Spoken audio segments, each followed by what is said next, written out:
Hey guys, if you've been a fan of online Scrabble content the last couple of years, then you're probably a fan of Matt Canik. Or if you aren't, you should be.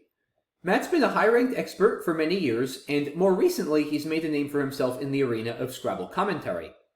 Chances are, if you've watched live stream coverage of any high-profile event, such as the Scrabble Players Championship in the last couple of years, then Matt's been the lead commentator. Matt always does a fantastic job at breaking down the plays live while keeping the viewers entertained. Now, while it's awesome to have Matt in the commentary booth, it's equally awesome that Matt's able to continue keeping up a regular tournament schedule and also continuing to serve as a club and tournament director. Matt lived in Austin, Texas for many years, where he served as the director for the Austin Scrabble Club. But recently, he moved a couple of hours away to San Antonio and took over directing duties for the club in that city. So recently, Matt had a really fun idea. He organized a team tournament between his current club, the San Antonio Club, and his former club, the Austin Club. The way this worked is it was a 7-round tournament with 24 players, 12 from San Antonio and 12 from Austin. Each round, players from San Antonio were always paired against players from Austin, and the club that won the tournament would be the club whose players combined for more total wins over the course of all 7 rounds. The tournament was competitive throughout and came down to the final round. Not only did it come down to the final round, it came down to one game within the final round. And as fate would have it, that one game involved the man himself, Matt Canik, who was representing the San Antonio team. And Matt Canik's opponent was none other than his brother, Chris Canik, not quite as strong a player as Matt, but another longtime expert himself. Chris was representing Matt's former hometown of Austin, and the brothers were duking it out for the club title in this final round. The game started out very well for Matt, who was up over 100 points after several turns. At some point, Chris hit a nice bingo of quatrain for 84 points, but after Matt's strong response of diff on the bottom triple word score for 41, he retained a 93-point lead as we go into the position we currently have on screen.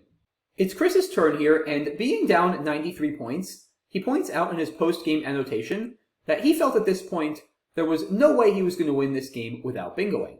It's a very understandable thing to say, being down 93 points, but let's keep that thought in mind as we get later in this video.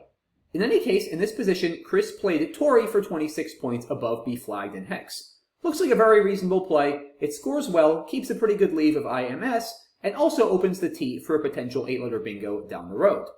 Matt presumably had too many consonants and responded with punt for 12 points. Chris now scored well again with cot for 36 points. And Chris is slowly but steadily chipping away at his deficit. It's now down from 93 to 43.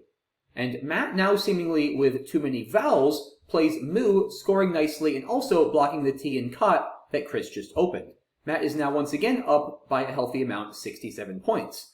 But Chris draws the Z and scores well with it immediately, netting 42 for does. That brings Chris to within 25. Matt plays Cunit for 21 in the bottom right, and now Chris is in a pretty tough spot. With 4 tiles in the bag and holding AEHIMSV at a 46-point deficit, Chris here decides that there isn't enough opportunity to bingo on this board. After all, really all he has is the T and Tory, and it's not that easy to hit, and Matt could always block it on his next turn. So Chris here decides that he's cut into Matt's deficit enough that he might actually have some outside chances of winning this game without a bingo. A far cry from his comment just a couple turns ago that he was down 93 points and couldn't possibly imagine winning this game without bingoing. Just goes to show you guys how a couple turns of scoring 10 or 20 points more than your opponent can really add up. Chris here elects to play him for 31 points, scoring well, taking out a big spot for Matt, and leaving 1 tile in the bag, which is key since it doesn't allow Matt full info as to what Chris will have on his next rack.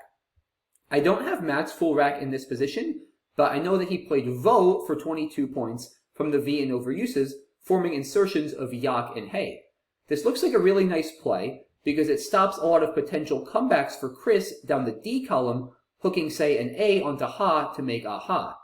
There are no tiles in the unseen pool from Matt's perspective that go in front of HAE to make a 4-letter word. So this play is very good from the standpoint of limiting Chris's options. However, as we'll see, this play was not very good for Matt himself in terms of taking care of his own rack.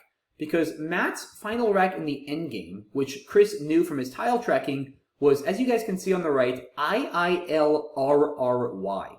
That's an extremely awkward rack to work with the Y and the duplicated I's and duplicated R's, and that's going to cause Matt a lot of issues as we see in this endgame. So, with Matt's play of Vo, here we go. We're officially in yet another high-stakes Scrabble game that, just as they so often seem to do, gets decided by an endgame. And it's Chris's turn. He's down 37 points, holding AAEPSVW. Now, if you plug this into the Macondo engine, which is the best Scrabble engine that we currently have, it will tell you that Matt is winning here by 1 point with optimal play from both sides. However, these are both very strong players, but the brothers are certainly not Scrabble engines. So just because Matt is theoretically won does not mean Matt is going to win. Chris here made his play of rap for 24 points through the R in quatrain. This looks pretty reasonable. It gets rid of 2 of his 3 high-scoring consonants and keeps the fairly flexible AESV on his next play. It turns out that this is indeed Chris's best play recommended by the engine. However, again, with optimal play for Matt, this should still be a 1-point win for Matt. On Matt's next turn, he dropped his Y playing Joy for 13 points. Matt's idea here was that he knew that Chris, holding AESV, was threatening to go out with Ta and Aves down the K column next to the T and punt for 18 points. So he wanted to stop that, and as such played Joy, obstructing Chris's potential outplay. Chris now can go out with Saved to the D and Does, but as I'll leave you guys to check, this would lose by 6 after he garners 10 more points from Matt's unplayed 5 1-point tiles. So instead, Chris decides to slow play. He plays S for 16 points, hooking the S on Joy to make Joys, keeping AV on his next turn, figuring he doesn't need to go out yet. After all, he knows going out loses, and Matt is certainly not going out with something as clunky as IILRR, so let's play it out another turn and see what happens. Matt's lead is now 10, and he finds a nice insertion, getting rid of 1 of his I's and 1 of his R's with Grief through the G and B flagged and the EF at the bottom for 10 points. Matt is now up by 20. Chris is going to get 6 from Matt's unplayed 3 points on his rack. So that means Chris needs 20 minus 6, which is 14 points to tie, or 15 or more points to win if he plays out with his AV. And guess what? Chris has 15 points with Vow to the U in quatrain overlapping with Vid and Un. And Chris finds it, and he plays it, and Chris wins this game by 1 point, 443 to 442, in incredible fashion, claiming the title for the Austin Club. Absolutely wild stuff. But now, remember a couple turns ago, how I said that with optimal play from both sides, Matt should be the one winning this game by 1 point, not Chris. So, where did Matt go wrong? Well, it turns out that Matt actually was not the only one who went astray in this endgame.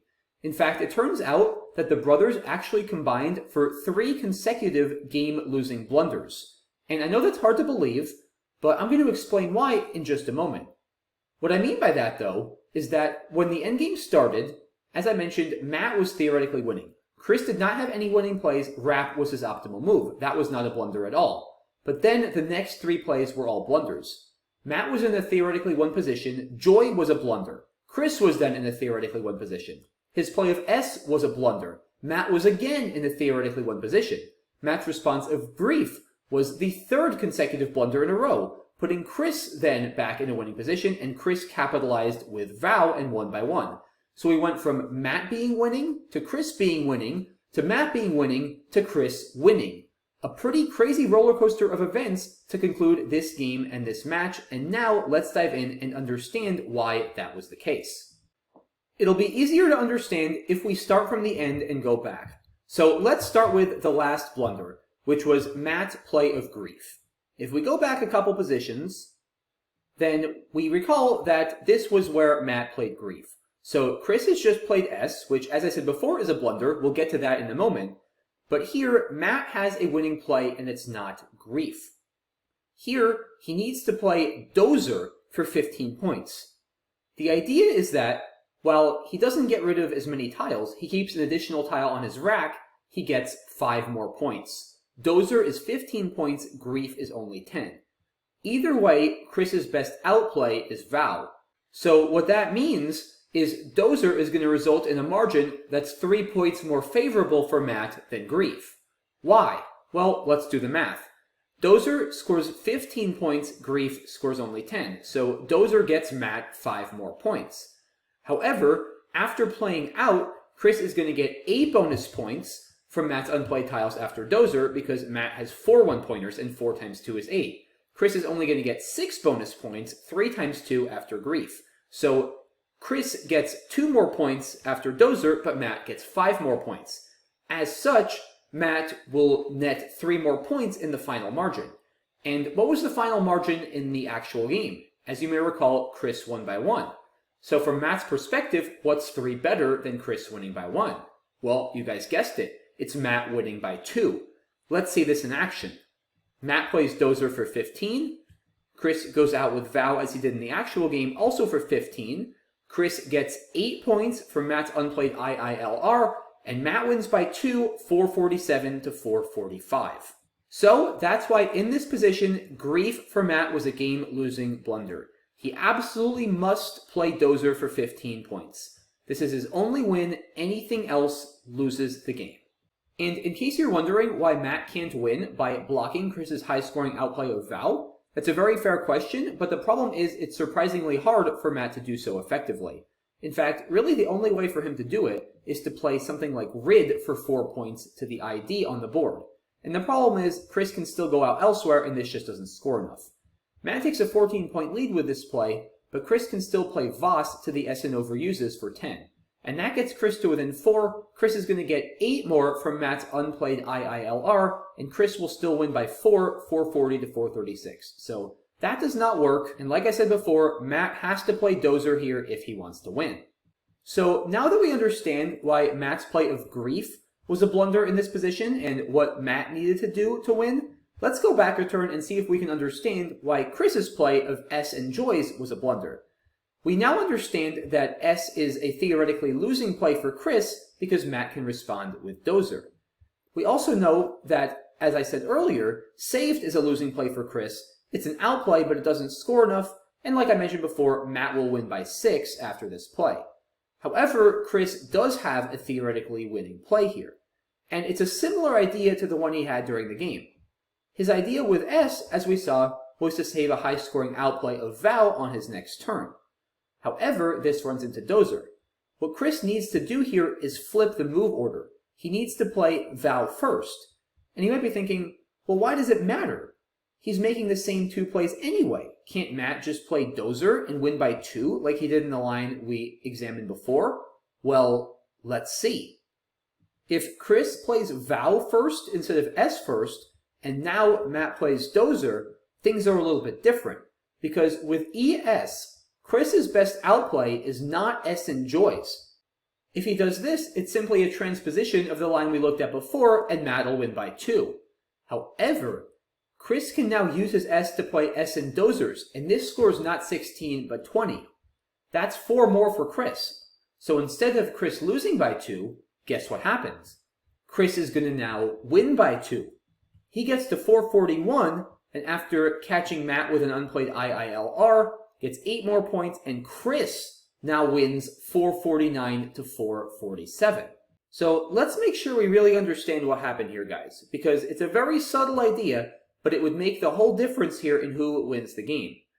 The key with getting the move order right for Chris was that by playing Vow first in this position here instead of S, as he did during the game, he keeps his S, and that allows Chris the option to hook Dozer if Matt responds with that on his next turn. So basically, by playing Vow, he takes away Matt's play of Dozer, because Dozer now gives Chris too much counterplay. By getting rid of the S immediately, Matt is allowed to play Dozer because Chris no longer has the S to hook it.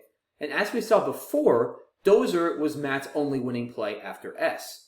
So here, with Dozer not being an option, Matt is not going to have a win on his next turn. If Matt plays Grief, then we go into the line that actually happened during the game. and Chris is going to go out with joys and ES, and again, as we saw during the actual game, I'm not going to go through it here, Chris is going to end up winning by 1 point. And there's nothing else for Matt to do here. He can't really block joys and ES. I mean, he can play TI for 4, but it's very easy to see that Chris has a ton of other spots to go out with ES, and I'll leave you guys to check that Chris wins easily if Matt tries to do this. So Matt is lost after Vow. Vow turns out to be Chris's only winning play in this position. So now we understand why Matt's play of Grief was a blunder and why Chris's play of S was a blunder. That's 2 blunders, but as I said before, there were not 2, but 3 consecutive blunders. Matt's play of Joy on the previous turn here was also a blunder. So let's look at why. Well, we now know that Joy is a theoretical loss, because if Chris responds with Vow, not as he did during the game, then Chris will be in a theoretically won position. But, as I mentioned at the very start of this endgame, Matt is theoretically in a winning position here. After Chris's play of Rap, which again was not a blunder, Matt is still theoretically won. With optimal play here, Matt wins this game by 1 point, but not with Joy. So how does he do it? Joy is a very natural looking play here for Matt, because as I mentioned earlier, it stops Chris's highest scoring outplay of Tot and Aves for 18 down the K column, and it's easy to see, as we've said multiple times, that Chris's second outplay of Saved on the top is going to fall well short. However, in this position, Matt needs to do the counterintuitive thing and let Chris have his higher scoring outplay. Matt's one and only winning play here is Yurd for 12 points to the D and Does, completely ignoring Chris's spot for Aves. The thing is, Yurd just barely scores enough points and gets rid of enough points for Matt that Chris's outplay is going to fall just short. After Yurd, Matt goes up by 25. Aves is worth 18, so Chris cuts the deficit to 7. But Chris is only going to get 3 times 2 or 6 from Matt's unplayed ILR, so Matt is going to win by 1, 431 to 430. So this, guys, is how Yurd is a theoretical 1-point win for Matt in the original position. But you might still be wondering, Matt has ILR here. He might not be going out on his next turn. Does Chris have to go out with Aves, or can he slow play and milk more points and maybe win? That is a great question. Let's take a look.